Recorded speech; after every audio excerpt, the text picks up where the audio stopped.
And before we start the session, I would request Ashish ji, GM Harry, please come and welcome the guests. आप लोगों का बहुत हार्दिक अभिनंदन, आप लोग यहाँ पर आए। For High Agency Lucknow, it's our privilege to have such type of activities happening with us. We are very proud, and I myself have expressed so many times to Kanak Lucknow, quite interested in the literature, and I don't want to miss that and get lost in this doing business.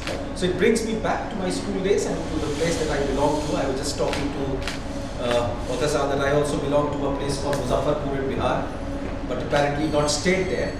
But very happy to see this August gathering, and I can definitely connect more and more, and a very warm welcome to all of you. And have a wonderful evening, and I'm sure we'll be able to learn a lot and gain some insight to the thought process of our great author. Thank you very much. Thank you very much. I'd like to tell you something about Kalam. Kalam is an initiative of Prabha Kenan Foundation, a Kolkata-based NGO, engaged in various social welfare activities and promotion of Indian culture. Kalam was started in the summer of 2015 in Jaipur, primarily as a session of conversations with a selected author covering his or her entire range of work, as opposed to a book launch or a book reading.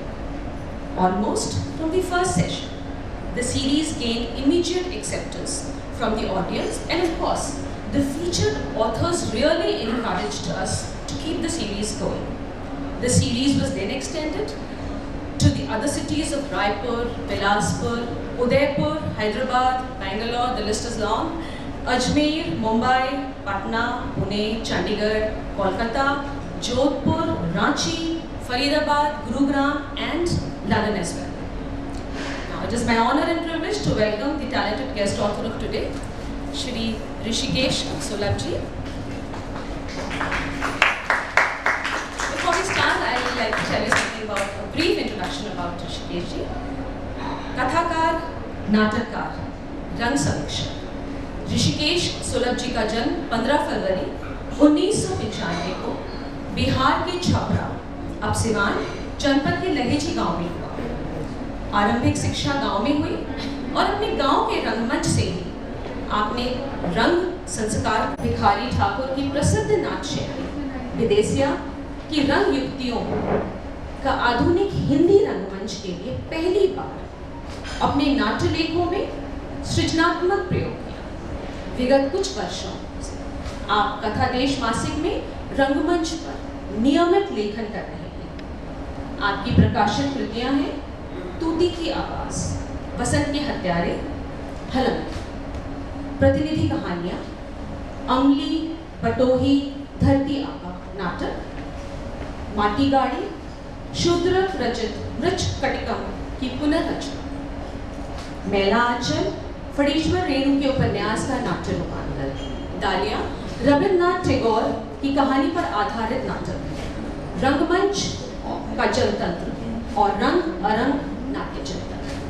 And to be in conversation with him, we have another very talented personality, that is Nagendra Pratap जी। नागेंद्र प्रताप जी का जन्म 31 जनवरी 1961 में लखनऊ में हुआ। यहीं से शुरुआती पढ़ाई से लेकर PG in diploma history of India Lucknow university से हुई। शुरुआती पत्रकारिता लखनऊ के नवजीवन और दैनिक जागरण में करने के बाद 1984 के अंत में पटना गए और वहाँ पाटलिपुत्र टाइम्स में कुछ दिन काम करने के बाद 1985 में हिंदुस्तान अखबार से जुड़े। 1996 के जुलाई में आपकी लखनऊ वापसी हुई और यहाँ से हिंदुस्तान अखबार लॉन्च करने वाली टीम में प्रमुख भूमिका निभाई। हिंदुस्तान के ये मैगजीन एडिटर भी रहे हैं। 2007 में हिंदुस्तान का संपादक बनकर भागलपुर गए। उसके बाद गोरखपुर और बनारस संस्करणों में संपादक रहे। 2016 में रेजिडेंट एडिटर की भूमिका के साथ दिल्ली गए और अभी कुछ दिन पहले ही अवकाश प्राप्त करके लखनऊ अपने घर वापस आए। फिलहाल कुछ मित्रों के साथ एक न्यूज़ वेबसाइट yoshil.news चला रहे हैं और उसके मैगजीन एडिटर भी हैं। I would like to invite and welcome Kanak ji to please.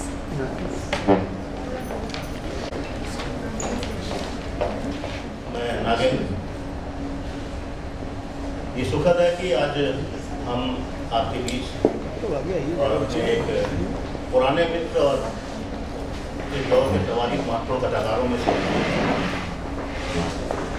Rishikesh सुलभ जी के साथ आपसे रूबरू हैं। सुखद ये है कि हम अपने शहर में हैं और डरा हुआ हूँ इसलिए कि ये सामने जो सज्जन बैठे हैं ये कथाकार हैं, नाटककार हैं, अभिनेता हैं, आकाशवाणी की इतनी बड़ी आवाज़ रहे हैं। बोलने में कोई जवाब नहीं है इनका। मैं एक शरीफ पत्रकार, तो शायद कुछ दिक्कतें हैं, आप संभाल लीजिएगा। अच्छा ये है मेरे लिए कि मैं अपने शहर में हूँ। चलो भी बात शुरू करते हैं कि हमारी आपकी मुलाकात 80 के दशक में की शुरुआत की है और तब आप कथाकार हो चुके थे। सारिका में आपकी कहानी आ चुकी थी, फिर अमली आ गई थी, अमली भी कहानी थी,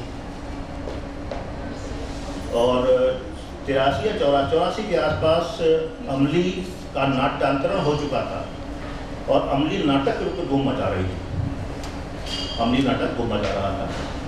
अमली की एक अद्भुत अलग पहचान बनी थी और वो शायद ऋषिकेश सुलभ की भी पहचान थी। उसके बाद माटी गाड़ी नाटक लिखा आपने, मच्छकट्टम का तर्जुमा कहेंगे, रूपांतरण है,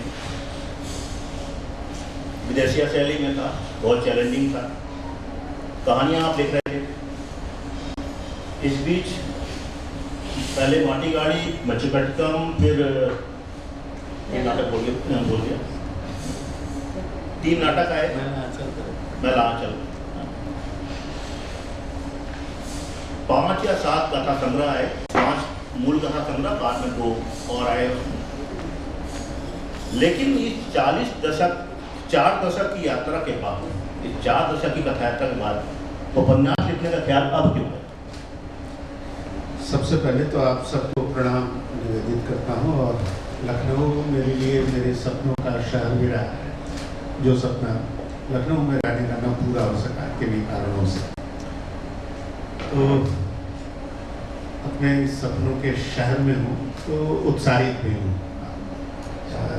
आदमी को अपने भीतर के दुख को भले छिपाना चाहिए, खुशी को नहीं छिपाना चाहिए। इसलिए इस खुशी को मैं आप सबसे साझा करता हूँ। पहली बात। दूसरी बात ये कि अगर बहुत ईमानदारी से कहूँ तो एक अजगर का जो आलस्य होता है, वह अजगरी आलस्य ही रहा कि न लिख पाए। उपन्यास लिखना लगातार बैठकर निरंतरता में काम करना पड़ता है। उसके लिए लेखक के पास एक अनुशासन चाहिए, अलग किस्म का अनुशासन, जो हिंदी नहीं दुनिया की तमाम भाषाओं के बड़े लेखकों ने निभाया है। अगर वे अनुशासित नहीं होते, प्रेमचंद तो इतना उपन्यास, आपके शहर के यशपाल, नागर जी, भगवती चरण वर्मा, ये सब बड़े उपन्यासकार हैं हमारी भाषा के। ये सब अनुशासित लोग थे, उनका समय भी था ऐसा कि उस अनुशासन में बंधे रहकर इन लोगों ने बड़े बड़े काम किया। नागर जी के उपन्यासों को से जो लोग गुजरे होंगे, आप देखिए कितना मोटा मोटा उपन्यास है। उतना तो पढ़ने में अभी लोगों का प्राण निकल जाए, लिखना तो दूर की बात है। लेकिन ये सब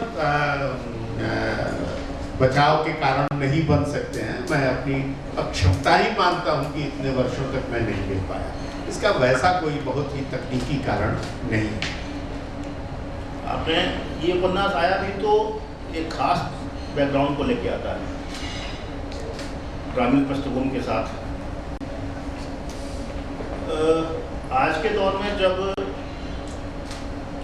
गांव, जब देशज यथार्थ साहित्य से बाहर की ओर जा चुका है, ये चुनौती थी इसको थीम बनाने की, इस तरह के उपन्यास लिखने की। डर नहीं लगा कि कुछ अलग तरह की चीज फेस करनी होगी? देखिए, लेखक निर्भय होता है। कबीर ने लिखा है कि निर्भय निर्गुण गाँव में अगर लेखक भी डरने लगे, पहली बात तो ये, तो फिर उसका काम नहीं हो सकता, क्योंकि सच देखना, सच दिखाना, आंख में उंगली डालकर सच दिखाना, अगर आप देखने को तैयार ना हो तो भी ये लेखक का काम होता है। तो निर्भयता लेखन की पहली शर्त है, चाहे वो किसी भी भाषा का लेखक हो, हिंदी का हो, अंग्रेजी का हो, दुनिया की किसी भाषा का लेखक हो, चाहे हमारी जो देशज भाषाएं और बोलियां हैं उनका ही कोई गांव में रहने वाला, बिल्कुल जिसके पास कोई यश आप देखिए तो नहीं है, अपने गांव या अपने आसपास के इलाके में ही जाना जाता है, वो भी निर्भय होता है।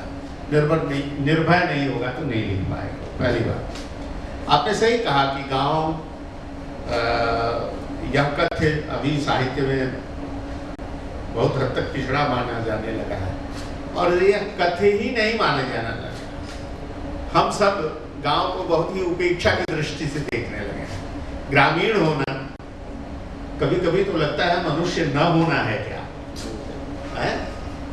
हम इस तरह अपने गांव के प्रति इतने हिंसक हो चुके हैं, निर्मम हो गए हैं, जबकि इस लखनऊ शहर को ही लीजिए, आप इतना बड़ा शहर है, इसको जब आप छानने निकलिएगा तो पता चला कि इसका 10% लोग होंगे जो मूल निवासी होंगे लखनऊ, 90% गाँव से ही उखड़कर उत्तर प्रदेश के विभिन्न जिलों से, और हो सकता है कि पड़ोसी राज्य है बिहार, मध्य प्रदेश भी, आप किस भी सीमा लगती है आपसे, वहाँ के गांव से उखड़कर आए हुए 2 पीढ़ी 4 पीढ़ी पहले के लोग। लेकिन हम अपनी जड़ें भूल गए हैं, हम उन जगहों को जहाँ से हम अन्न पाते हैं, या एक तरह से कहिए तो जिंदगी का एक सहज सरल स्वरूप जहाँ से बहता है, नदी की तरह निकलता है, हम उसी को भूल गए, उसको पिछड़ा मानने लगे। विकास भी जो हो रहा है हमारे पूरे, आप देखिएगा विकास के जो भी पैमाने हैं वो गांव के लिए बहुत छोटे हैं। वहाँ पीने का पानी नहीं है आज भी गांव में। हिंदुस्तान में आज भी ऐसे गांव हैं जहाँ पीने का पानी नहीं है।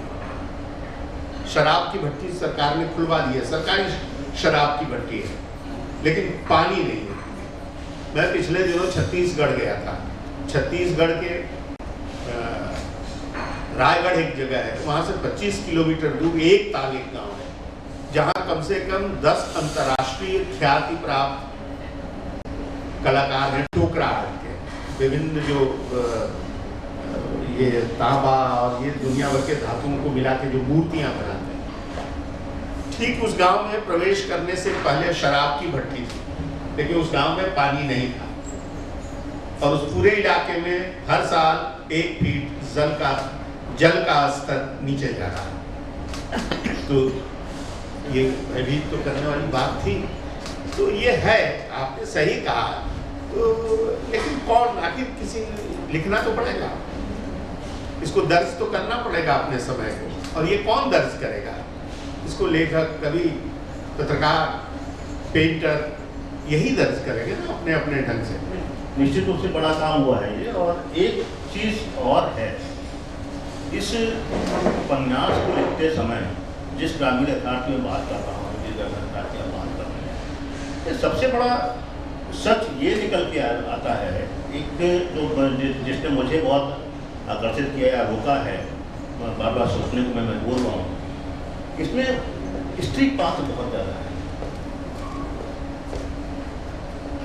यशोदा, रेवती, कुंती, रेशमा, गुलबानो, मुन्नी बी, नाज बेगम, सबीहा, एक बड़ी लंबी फहरिस्त है। जितनी लंबी फहरिस्त है उतने ही ज़्यादा शेड्स भी, उतने ही मूड हैं, उतने मिजाज हैं। वहाँ विद्रोह भी है, ये बहादुर महिलाएं हैं, विद्रोही महिलाएं हैं, ये प्यार भी करती हैं, तकरार भी है। ये बदलाव का एक बड़ा आधार क्रिएट कर रही है। तो लेकिन फिर भी मेरे मन में एक सवाल बार बार ये आया कि इतने ज़्यादा स्त्री चरित्र क्या सायास थे? क्या कुछ खास सोच है इसके पीछे? देखिए नागेंद्र जी, आज़ादी के 70 साल से ज़्यादा हो गए,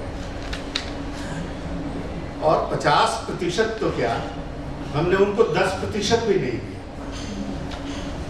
कलाओं की दुनिया में भी नहीं दिया, तो कम से कम एक उपन्यास में तो आने दीजिए स्त्रियों को भरपूर संख्या।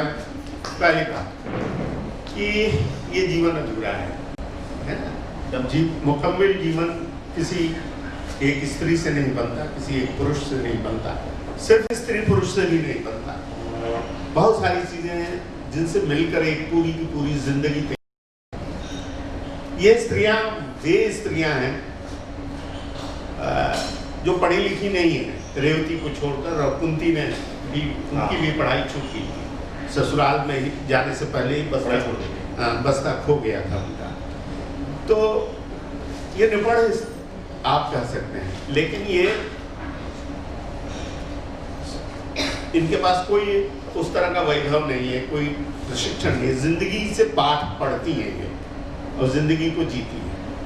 मैंने शहर की पढ़ी लिखी, धनवान, रुतबेदार जिनका समाज में रुतबा है, ऐसी स्त्रियों को पतियों से पिटते हुए देखा, और इस तरह ही है हमारे समाज के आदमी हो रहा। लेकिन ये तमाम स्त्रियां जो नरक भोग रही हैं, उससे ये अलग होती हैं, ये खड़ा होती हैं, अपने को तैयार करती हैं, और किसी राजनीतिक दल के झंडे के नीचे नहीं तैयार होती हैं। ये जिंदगी को जीते हुए तैयार होती हैं, अपनी जिंदगी से ही अपने लिए ताकत वसूलती हैं। तो आज समाज बदल रहा है, ये बदलाव आ रहा है, थोड़ा धीमा जरूर है, थोड़ा दिखेगा कम, लेकिन बहुत गहरा है, इसका असर गहरा है। असर गहरा है। एक चरित्र है यशोदा का, मुझे कोई घटना याद आ रही है, मैं बात भी कर रहा है आपसे पहले। क्या ये आपके गांव घर की उसी महिला से प्रभावित है जिसने कभी खुद को बैल के साथ जोत दिया था खेत में कितनी मजबूरियों में? एग्जैक्ट तो नहीं कहेंगे, उस तरह नहीं है, क्योंकि ये यथार्थ को भी लेखक चुनता है, और फिर चुन के हूबहू उसको नहीं रखता। अगर हूबहू रख दे तो पत्रकार रख जाए। मुझे याद आ रहा था, है ना। तो हाँ, तो उसको सर्जित करना पड़ता है, उसका सृजन करना पड़ता है, और कलात्मकता उसी को कहते हैं। वो हुनर, इससे लेखक का हुनर और उसकी जिंदगी के अपने अनुभव, ये दोनों मिलकर के ही चीजें बनती हैं। तो जो कथा मैंने आपको सुनाई थी जिस स्त्री की, मुझे याद आ रहा, वो नहीं है, ये बहुत पहले घटना है, तो मैंने नहीं, ये बिल्कुल हूबहू नहीं है, लेकिन उसका अंश है। एक ही स्त्री के 100 टुकड़े होकर 100 रचनाओं में जा सकते हैं, है ना, स्थितियां जा सकती हैं। तो इस तरह से न तो लेखक फर्क करता है, न पाठक को करना चाहिए। पाठक को उसमें ये देखना चाहिए कि, या आलोचक को ये देखना चाहिए कि उसको जो मिल रहा है वो क्या है, वो कहाँ से आया। नामवर जी से एक बार सारनाथ में एक बड़ा आयोजन था, कहानी पर हम लोग बातचीत कर रहे थे, तो हम लोगों ने पूछा उनसे कहानी के बारे में कि कैसे अच्छी बुरी कहानी को पहचानेंगे। तो उन्होंने कहा कि कालीन कितना खूबसूरत होता है ऊपर से बुना हुआ, लेकिन आपको उसकी मेहनत का पता ऊपर से नहीं चलेगा, आप उसको उलट दीजिए, उलट के देखिए, फिर उस बनावट आपको पता चलेगी, और श्रम जो मजदूर या कलाकार जो बुन रहा है, तो उसी तरह उलटने की क्या जरूरत है। कालीन बैठने की चीजें उलट कर देखने की चीज तो है नहीं। तो कहानियां पढ़िए, तो वो कहाँ से उसका यथार्थ आया। पाठक को इससे बहुत रिश्ता नहीं रखना चाहिए, पाठक को का उससे क्या रिश्ता बन रहा है, इस पर पाठक को बहुत भरोसा करना चाहिए। अगलीप में काफी बड़ा यथार्थ है गाँव का। इसी यथार्थ में एक चीज बार बार दिखती है, अद्भुत किस्म के किस्से हैं उसमें। आप पढ़ेंगे तो ठहरेंगे, सोचेंगे कि ये किस्से कहाँ से आए होंगे। कहते हैं ना कि वो यथार्थ खुद से जनित होता है, साहित्य कहानी उपन्यास अपने अंदर से निकलता है। इसमें डाकुओं के चरित्र हैं, बहुत अद्भुत किस्म के, और ऐसे ऐसे किस्से हैं कि मैं पत्रकार हूँ और मुझे पता है कि हमें फील करना पड़ता है, जानना पड़ता, देखना पड़ता है, भोगना पड़ता है, बहुत कुछ करना पड़ता है, लेकिन कथाकार उसको किस रूप में भोग रहा था। मैं ये तो नहीं कहूँगा कि वो डाकू होगा इसलिए लिख पाया, तो वो भोगा हुआ यथार्थ कहीं तो है, बहुत गहरे तक असर है, वो कहाँ से आया होगा। उपन्यास जिस दिन 13 तारीख को रिलीज हुआ, 15 को उसका ऑफिशियल रिलीज था, 15 नवंबर को दिल्ली में, नहीं पटना, और 16 को रांची कलम था। तो 15 को पटना में पहला इंटरव्यू दिया अवधेश प्रीत को मैंने, रांची में पंकज जी को बोल रहे थे। उसके बाद प्रभात लगातार ये प्रश्न मुझसे पूछा और मुझे कई बार हंसी भी आती है। होता क्या है नागिन जी, होता क्या है कि नहीं, ये तो आपकी उपलब्धि है ना, ये हर आदमी महसूस कर रहा है कि कोई डाकू लिख रहा है ऐसे।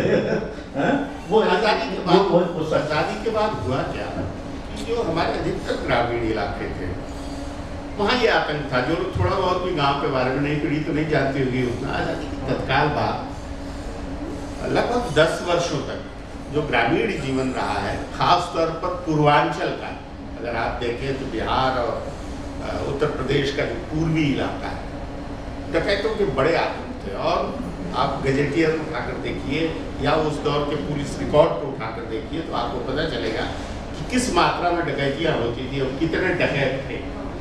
10 वर्ष तक लगभग 57-58 तक ये चलता रहा। 60 के आसपास जाके चीज़ें फिर बदलनी शुरू होती है। आज़ादी मिली थी, बहुत सारे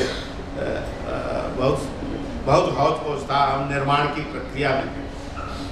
तो उसी दौर की कथा कहते हुए डकैतियों के दृश्य आते हैं।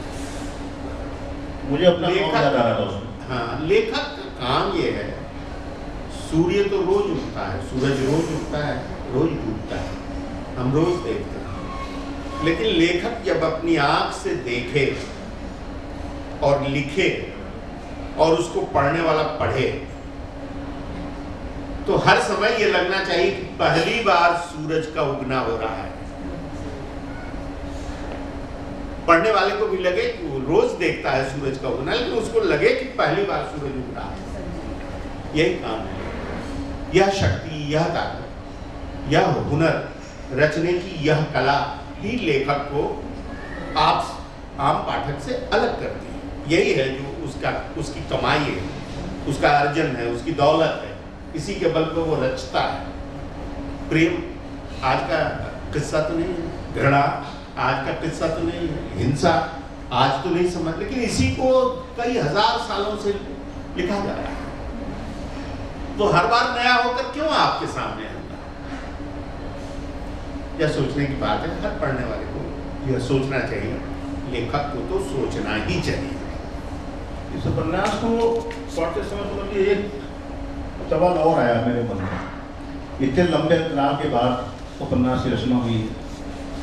इस उपन्यास में भी आपने काफ़ी वक्त लिया है, अगर मैं कहूँ कि 4-5 साल, 5 साल।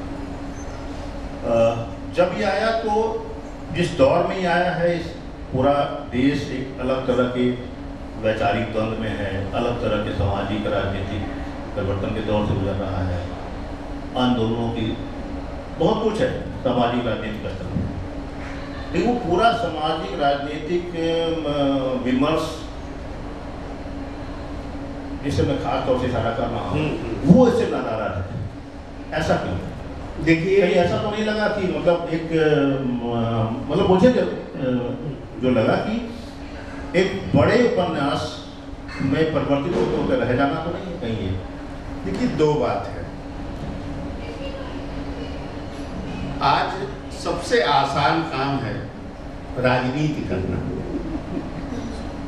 राजनीति का क्षेत्र सबसे आसान है। जाकर सफल असफल होना वहाँ अलग बात है, लेकिन राजनीति आप अभी इस होटल से गेट से बाहर निकलिए और आपको लिटरेसी हो सकते हैं वातावरण की।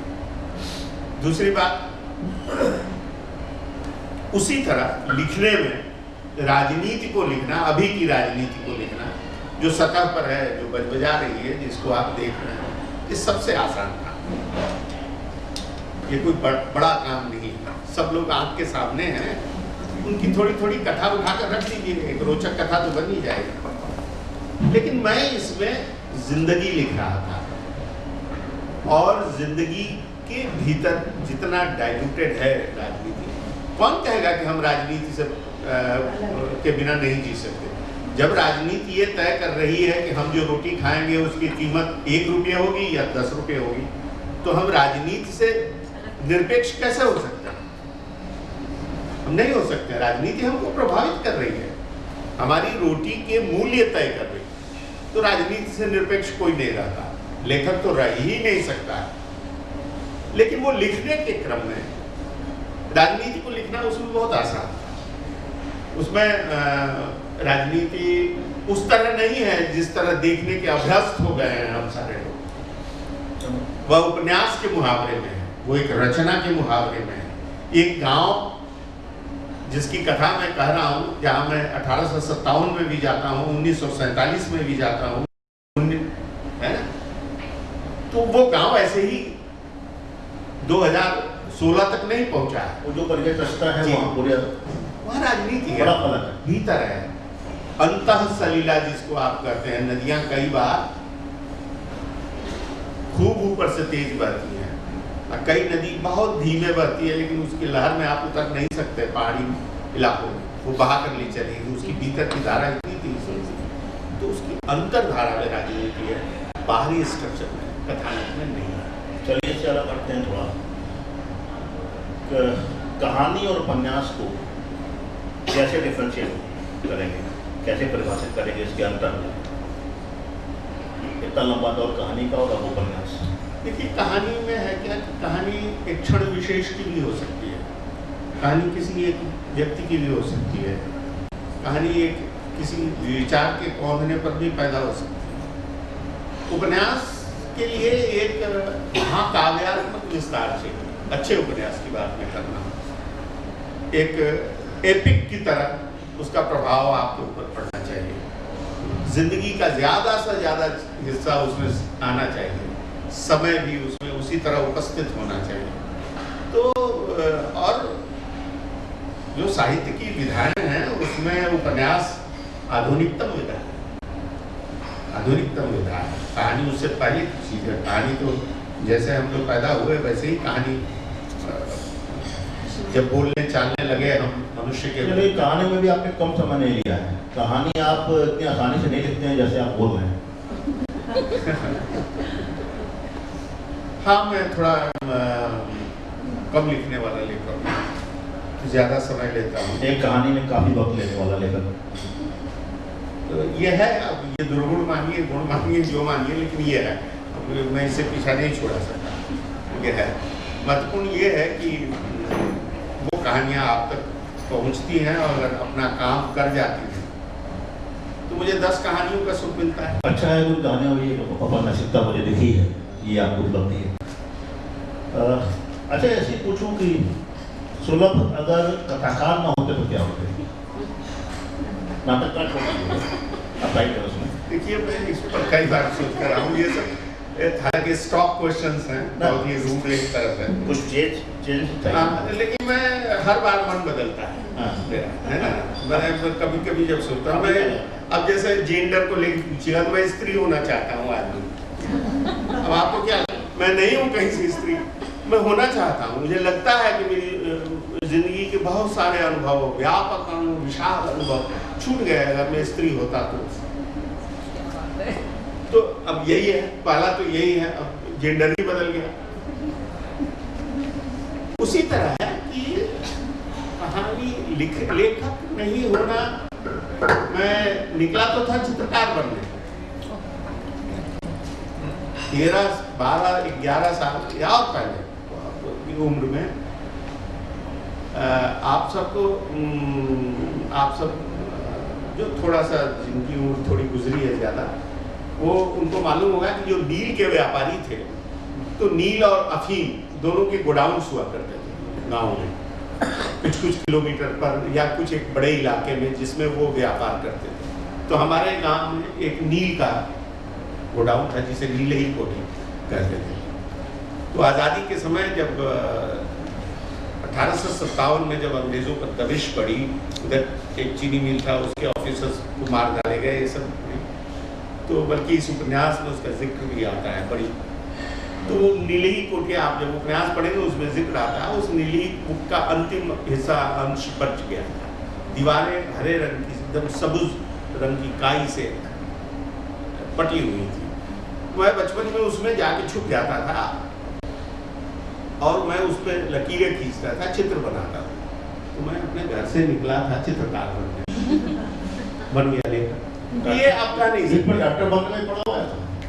वो तो पिता की इच्छा थी, फिर चूंकि मैंने उनको समझाया मुझसे न हो पाएगा, मुझसे न हो पाया, क्योंकि खुद ये बीज उन्होंने ही डाला था कि एक मैट्रिक के लड़के को पैराडाइज लॉस्ट और पैराडाइज गेन पढ़ा रहे थे, तो कैसे डॉक्टर बनता।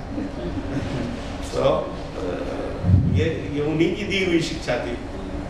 साहित्य पढ़ने की भूख ललक उन्होंने जगाई थी मेरे भीतर। तो ये है। अभी अनुभवों की बात कर रहे थे, आप कर रहे थे, विरल संसार है। सीधा उसी समय सवाल मेरे जेब में आया कि पूरी सदी बीती है और आधी सदी ज़्यादा आपने थोड़ी देखी है। इस सदी के परिवर्तनों को कैसे महसूस किया?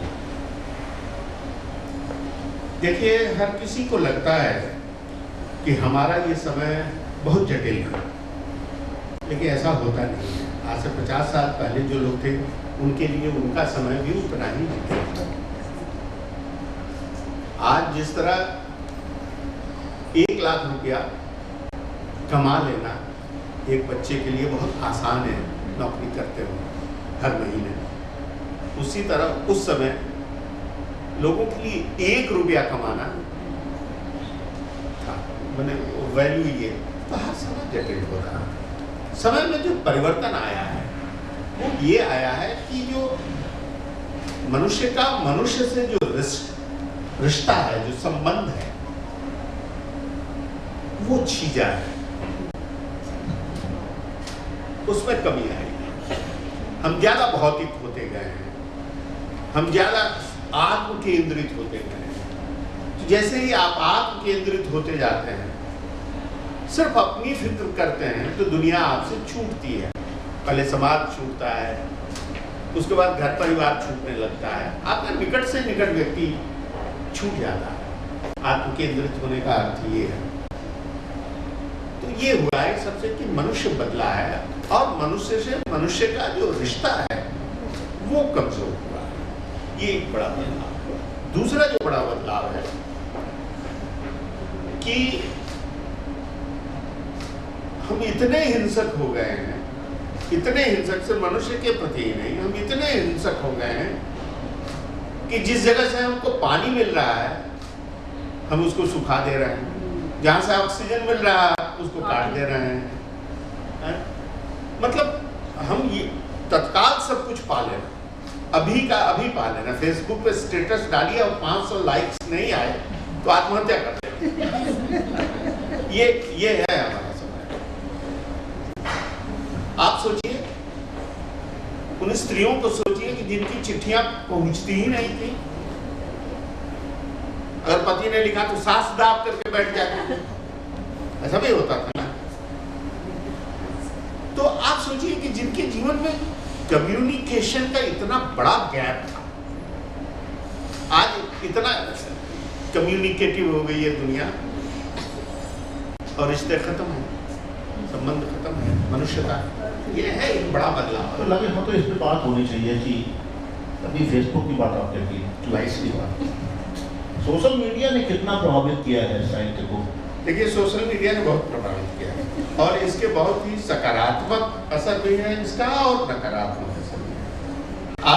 मैं अगर उसकी बात करूँ तो एक ऐसा प्लेटफॉर्म है जहां आपको बहुत सारी चीजों की जरूरत नहीं है, आपको बहुत सारा गणित की जरूरत नहीं है। अगर आप कुछ लिख रहे हैं तो आप खुद उसको पब्लिश कर सकते हैं। स्त्रियां बड़ी संख्या में सोशल मीडिया पर अपना लेखन लेके आई, जो किसी तरह अपने को अभिव्यक्त नहीं कर पाती थी, उन्मुक्त हुए, बड़ा संसार, एक बड़ा आकाश हो गया, पहली बात। दूसरा, लेखक अलभ्य वस्तु था पहले, है ना? हम लोग भी जब सोशल मीडिया आया तो बहुत डरे हुए थे, रेशम के कीड़े की तरह कुकून में बंद रहना चाहते थे। बहुत सारे लेखक आज भी डरे हुए हैं, वो नहीं है सोशल मीडिया पर, वो बहाना करते हैं कि हमको आता नहीं है, ऐसा नहीं है। तो कुछ भी जो जादू है ना, तथाकथित जादू, वो बहुत अच्छा भी होता है कई बार, और कई बार अच्छा नहीं भी होता है। तो मुझे लगता है कि अगर थोड़ी समझदारी से काम लिया जाए तो यह बुरा प्लेटफॉर्म नहीं है, लेकिन आप किसी को रोक तो नहीं सकते। बहुत खराब कविता लिख रहा, आप कैसे कहिएगा कि तुम कभी नहीं हो, सिर्फ फोड़ देगा आपका, आप नहीं कह सकते। तो ये आपको झेलना पड़ेगा। जब बाढ़ आती है तो उस बाढ़ में इमारती लकड़ियां भी बह जाती हैं और गंदगी भी बहती है। अब ये आपका काम है कि आप क्या छानकर अपने लिए अलग करें। एक चीज बताइए कि आपका लंबा वक्त तो बीता है शहर में, 4-5 दशक से तो आप पटना में हैं, शहरी जीवन जी रहे हैं। ग्रामीण था भी अपने पहले मतलब धसे हुए हैं, ये बैलेंस ये देखिए क्या है? देखिए थोड़ा समय दीजिए, 1-2 मिनट में मैं आपको जरूरी है, थोड़ी पृष्ठभूमि आपको बता दूं, ये जरूरी है। बहुत जरूरी है। पिता स्वतंत्रता सेनानी थे मैं जानना चाहेंगे। और 47 में आज़ादी के बाद उन्हें लगा कि यह राजनीति मेरे योग्य नहीं रह गई, तो वो गांव लौट गए। एस्टैब्लिशमेंट गांव में ही था, लेकिन वो लौट गए, बेरोजगार हो गए। राजनीति जो कर रहे थे बेरोजगार हो गए। छोटे किसान थे, कोई बड़े किसान भी नहीं थे। 500 बीघा या की खेती हो ऐसा नहीं था। तो जो सोशल, जो समाज सेवा का उनका काम, और इस राज्य जैसे दुर्लभ वाद्य के वादक थे, शौकिया बजाते थे, उनको उसका शौक था, जिसको बाद में नाटक में नासमझी में न जानते हुए नाटक खेलने के दरमियान नारद बनने के चक्कर में उनका इस राज तोड़ दिया, क्योंकि किन्हीं कारणों से उन्होंने अचानक बजाना भी छोड़ दिया। तो ये है क्या, इस तरह एक पूरा का पूरा पूरी पृष्ठभूमि थी। वो मुझे गांव से शहर लेकर आए पढ़ाने के लिए, सिर्फ पढ़ाने के लिए लेकर आए।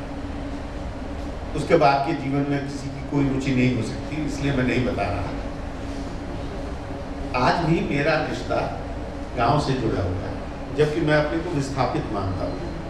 विस्थापन की पीड़ा मुझे लगता है कि मेरे पिता भुगतते हुए चले गए, गांव से शहर आने की पीड़ा जो होती है, और मैं भी उस पीड़ा से आज भी गुजरता हूँ। बचपन कटाए, 13-14 साल की उम्र तक मैं गाँव में पढ़ा, फिर पटना आया, पटना यूनिवर्सिटी तक पटना में सारी शिक्षा हुई। तो गांव से मेरा रिश्ता उसी तरह बना हुआ है। शायद ही कोई महीना हो कि मैं गांव में 2 दिन, 4 दिन, 5 दिन नहीं रहता। गांव लगातार आना, 2 दिन, 4 दिन रहना। आज भी मैं वहां का अन्न खाता हूँ, अपनी भूमि से उपजा हुआ अन्न खाता हूँ। मेरी बहू बैठी हुई है नेहा, वो आपको बता सकती है। तो आज भी इतना सघन रिश्ता, तो वो पर्यटक वाला संबंध नहीं है मेरा गांव से। एक दिन गए सरसों के खेत में। सुलभ जी की एक खासियत है कि जितने देसी हैं उतने ही परदेसी हैं, है ना? और ये सुलभ जी की नहीं, ये बहुत बड़ी उपलब्धि है कि मैं आगे बात करूँगा उस पर, कि खाली ऋषिकेश सुलभ नहीं, उनके बच्चे भी। मैं दोस्तों से जब कहता हूँ, कभी हवाले का कोई संदर्भ आता है, तो मैं अलग तरह बात करता हूँ कि बच्चे जितने अंग्रेज हैं उतने ही देसी भी हैं। अभी बात करेंगे इस पर। 10 मिनट का समय था, जिसमें 3 मिनट निकल चुका है, तो इशारा हो चुका है, 7 मिनट का और समय। थोड़ा मोड़े इसको। एक तो इस पर बात कर लें कि बेस्ट सेलर के दौर को लेकर क्या ख्याल है? अब एक नए तरह का ये दौर भी है, नए तरह का जोश भी है, और देखिए साहित्य का जो मूल्य होता है उसको बाजार कभी नहीं तय कर सकता। चाहे वो दुनिया की किसी भाषा का साहित्य। जो बढ़िया साहित्य है वह बाजार की पकड़ से हमेशा बाहर होता है, वो बिके ना बिके, कम बिके, है ना। चेतन भगत हिंदी में लिख रहे होते तो उनको कोई छापने वाला नहीं मिलता, और मैं इसको दावे से कह रहा हूँ, उनको कोई छापने वाला नहीं। शोभा डे हिंदी में लिख रही होती तो हत्या हो गई, पिटा गई होती सड़क पे, उसको लखनऊ में पटना में घेर के मारा होता लोग। हर तरह का अपना अपना समाज। अंग्रेजी में लिख रही है तो ठीक है, अंग्रेजी का एक बड़ा बाजार है, उस बाजार के एक कोने में वो भी बिक रहे हैं। तो इस तरह बाजार जो है वो साहित्य के मूल्य नहीं है। तो बेस्ट सेलर एक अच्छी बात है, अगर मेरी किताब बेस्ट सेलर हो जाए, बिक जाए, तो मुझे लेखक के रूप में बुरा थोड़े लगेगा। चलिए अच्छा है, इस दौर में एक बादापी में कुछ अच्छी चीजें ही आए तो अच्छा रहेगा। एक सवाल मेरा मैं पूछना चाहूँगा, मैं तो जानना भी चाहेंगे कि मुझे ये तो पता है कि आपके साहित्य के कुछ पाठ, आपके हर रचना के कुछ पाठ होते हैं, कुछ पाठ मैंने भी सुने हैं। मेरा सवाल ये है कि आपकी रचना का पहला पाठ, पहले 2-3 पाठ कौन सुनता है? और क्या कभी ऐसा भी होता है कि वो पहला श्रोता इतना भारी पड़े कि कुछ बदलवा भी दे? देखिए, कोई होगा, हो सकता है कि ऐसा भी हो। लेखक को इतना जड़मती नहीं होना चाहिए कि, और ऐसा जिद्दी भी नहीं होना चाहिए। अगर आपको किसी की राय अच्छी लगती है तो आप अपने को सुधार सकते हैं, और यही क्रिएटिविटी है। अपने आप को बदलते जाना, सुधारते जाना, अपने आप में परिवर्तन लाना, यही क्रिएटिविटी की पहली मांग है। और पहला श्रोता कौन होता है ये मैं आपको क्यों बताऊं?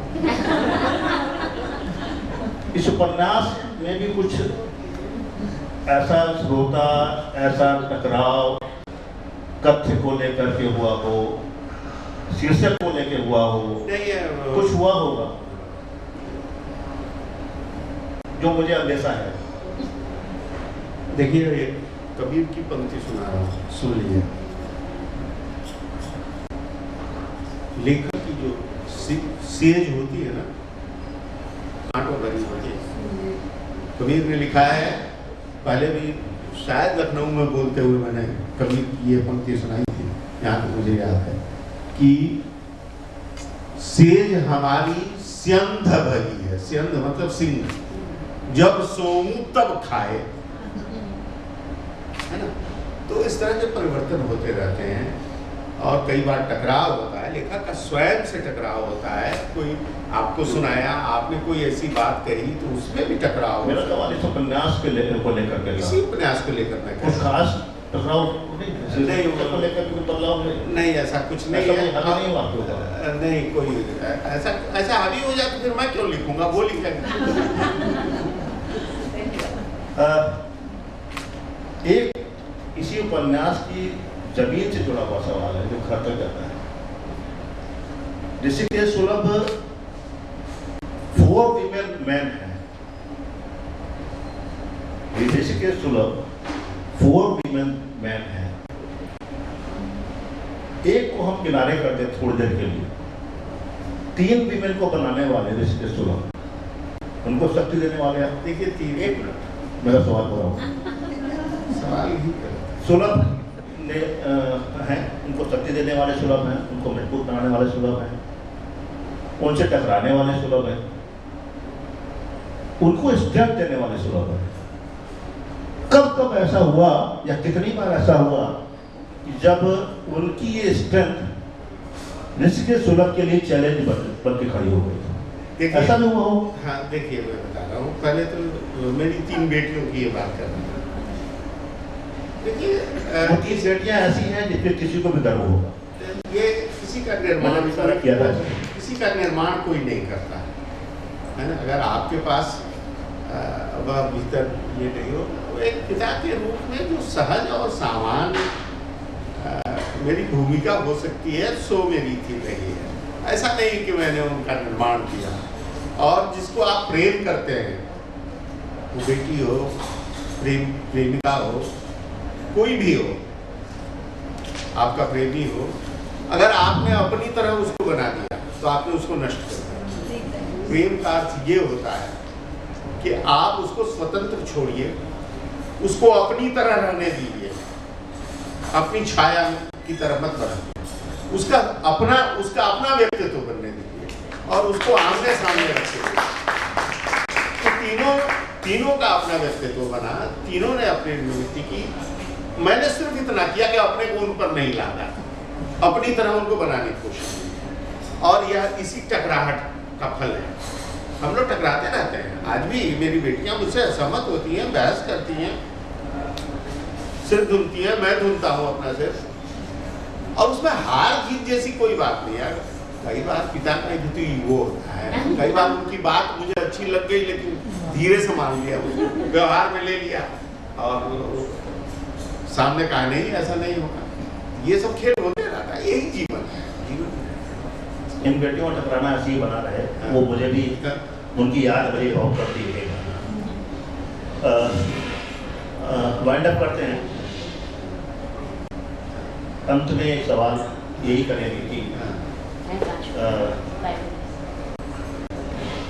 आपके उपन्यास कथा साहित्य में लहजी है, गांव मोतिहारी है, पीर मोहानी पटना का वो मोहल्ला नहीं है और पटना नहीं है, यानी गांव है, शहर नहीं है। अब जब ये उपन्यास आया है तो क्या हम उम्मीद करें कि जी अगली शुरुआत जी बिल्कुल सही मुझे शहर की ओर जाएगी? बिल्कुल बिल्कुल। मैं अभी पटना 3 भाग में बटा हुआ है, जो लोग पटना को जानते हैं। पटना मध्य, जिसको आधुनिक पटना है, जो पटना का पीर मोहानी का मोहल्ला है, जो अंग्रेजों का बसाया हुआ है, उसकी पेरिफेरी पर कुछ पुराने मोहल्ले हैं। फिर पटना सिटी जो प्राचीनतम मोहल्ला है, जिसके बारे में कहा जाता है वो पाटलिपुत्र के अवशेष मिले वहाँ, अजीमाबाद और मुस्लिम शासन काल थे। फिर एक पटना दानापुर है, 3 भाग में पटना बटा हुआ। तो मेरा नया उपन्यास दानापुर से लेकर पटना मुख्य होते हुए और पटना सिटी, पटना साहिब जहाँ गुरुद्वारा काम शुरू हो चुका है। जी काम शुरू हो चुका है, लिखा हूँ। और राग रसोई पागड़ी बनत बनत बन जाए, मैं नहीं जानता कि बन पाएगा कि नहीं लिखा पाएगा, लेकिन मैं आश्वस्त हूँ कि इस उपन्यास ने जहाँ को पहुँचा दिया है, इसी रमा चाक पर बहुत जल्दी वो नया उपन्यास भी बहुत शुक्रिया उभर के आएगा, बन के आएगा, ढल के आएगा। शुक्रिया। धन्यवाद।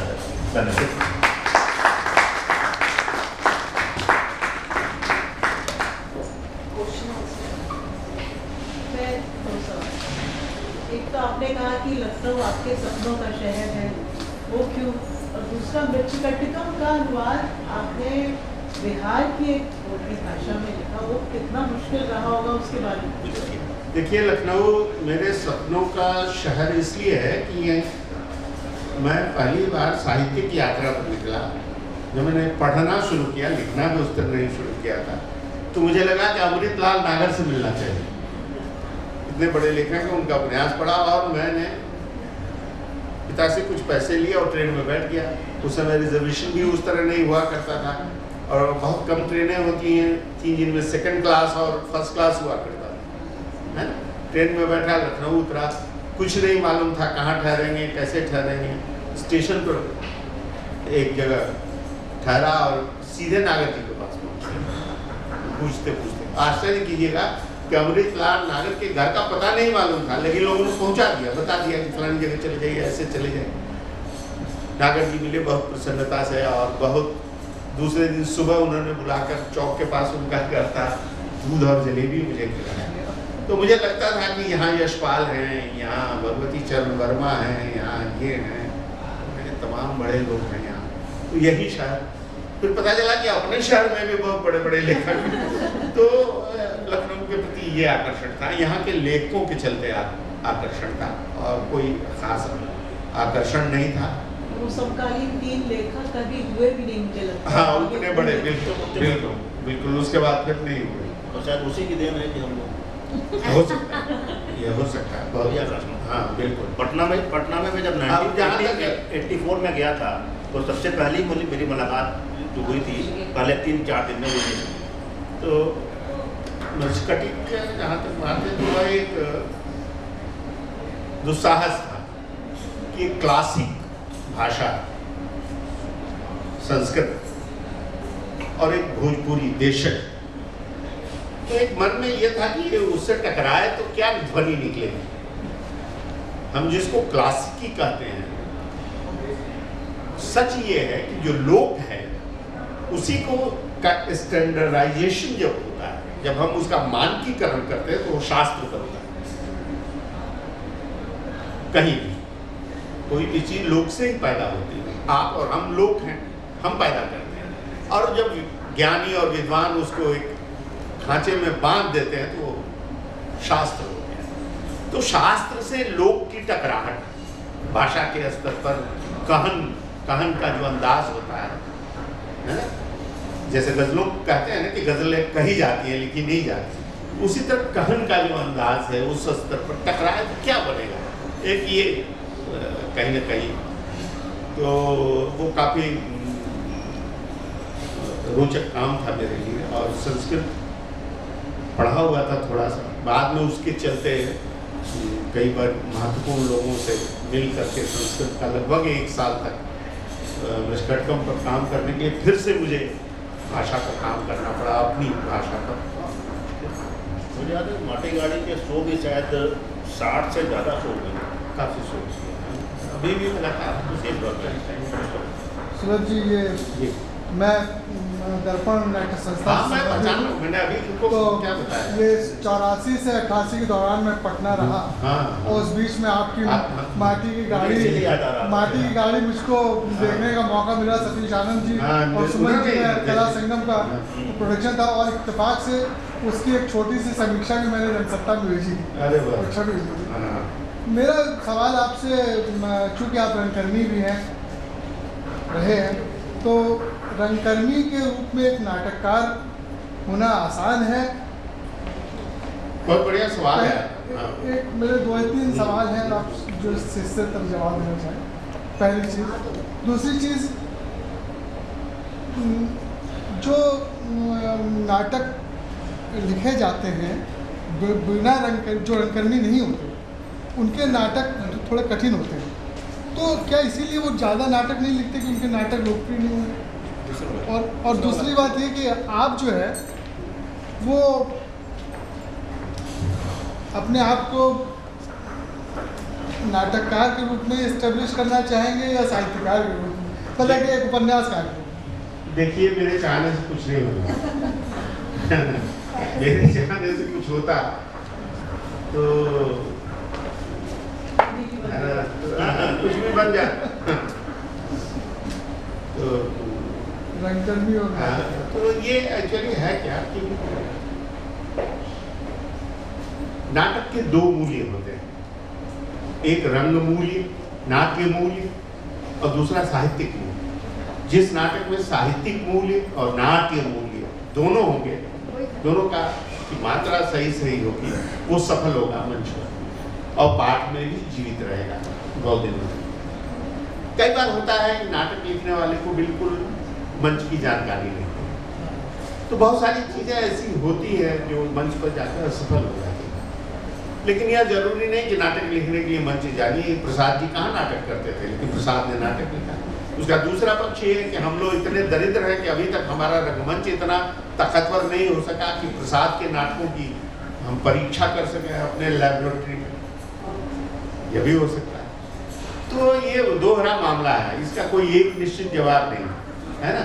वही जैसे मैंने अभी थोड़ी देर पहले कहा कि राग, रसोई, पागड़ी, बनत, क्रिएटिविटी कोई भी हो, आप गा रहे हो, आप कहानी, कविता, नाटक लिख रहे हो, आप नाटक कर रहे हो, आप चित्र बना रहे हो, राग कलाओं के लिए है, रसोई, पागड़ी, वास्तुकला वगैरह आप सब उसमें शब्द, ये तमाम कलाएं जो है ये बनते इसमें कई फैक्टर होते हैं, इसको अलग नहीं किया। बहुत अच्छा नाटक करने वालों ने नाटक लिखा और खराब नाटक लिखा, इसलिए इसका जरूरी नहीं कि आप लेखक होइए तो रंगकर्मी भी होइए, और रंगकर्मी होइए तो अच्छा नाटक लिख लीजिए, ये नहीं जरूरी। और कोई सवाल? सवाल नहीं, हम चाहेंगे कि आप अपने उपन्यास कुछ पेज खुद पढ़ें, उससे जुड़ाव है कि अच्छा फिर हम पढ़ेंगे।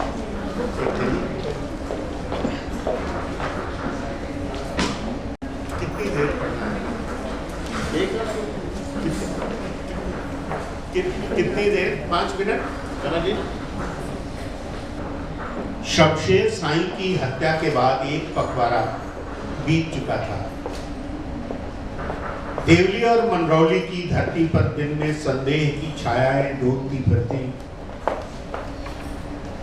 रातों में धरती की कोख से गहन कालिमा को चीरते हुए कंठ स्वर उभरते और असीम आवेग के साथ आकाश में टंगे तारों से जा टकराते, फिर नीचे धरती पर लौटते, दुखों की बदली बन आंखों में उमड़ते, घुमड़ते और बरसते। रेशमा की कोठरी में बतिया हजामिन का कंठ स्वर गूंज रहा था। उसकी आवाज पहले रेशमा की कोठरी में भांवर काटती, वर्तुलाकार उठती और आकाश में टिमटिमाते तारों से जा टकराती, फिर लौटती और असह दुखों की बदली बन रेशमा की आंखों में छा जाती, धारासार बरसती। रेशमा की अधनंगी देह बिछावन पर कूद रही थी और पतिया बलिया में सरसों का तेल लिए उसे मालिश कर रही थी। संभोग प्रिया रेशमा को अपनी देह से घिन आने लगी थी। गर्भू पाणे ने उसकी देह को रौरव नर्क में बदल दिया था। उस रात इस कोठरी की मटमैली रोशनी में उसकी देह बिलबिलाती रही डंक से और गर्भू पाणे की देह से निकलकर असंख्य छायाएं पैशाचिक नाच नाचती रही। 16 की उम्र में 70 साल का बूढ़ा पति 2 साल तक उसकी देह को थूक और लार से नहलाता रहा था, तब भी ऐसी घिन नहीं हुई थी उसे अपनी देह से।